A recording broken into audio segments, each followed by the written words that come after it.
বিদেশের বাড়িতে যার গাড়ি আছে সেই শুধু ঘোরাফেরা করবে আর অন্যরা ঘোরাফেরা করবে না, তা কি কখনো হয়? ওই যে যে লাল রঙের গাড়িটি দেখা যাচ্ছে সেটা হলো পাবলিক ট্রান্সপোর্ট। যাদের গাড়ি নেই তারা এই গাড়ি করে ওমানের যে কোনো জায়গা থেকে যে কোনো জায়গায় পৌঁছে যেতে পারে।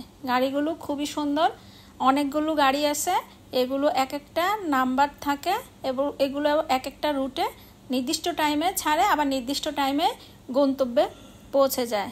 যার ফলে আমাদের যাদের গাড়ি নেই তারা আমরা এই গাড়িগুলোতে এক জায়গা থেকে অন্য জায়গায়, এক প্রান্ত থেকে অন্য প্রান্তে অনায়াসে ঘোরাফেরা করতে পারি। তাতে কোনো কষ্ট হয় না, বরঞ্চ আরামই লাগে। তবে হ্যাঁ, টাইম মেনটেন করতে হবে।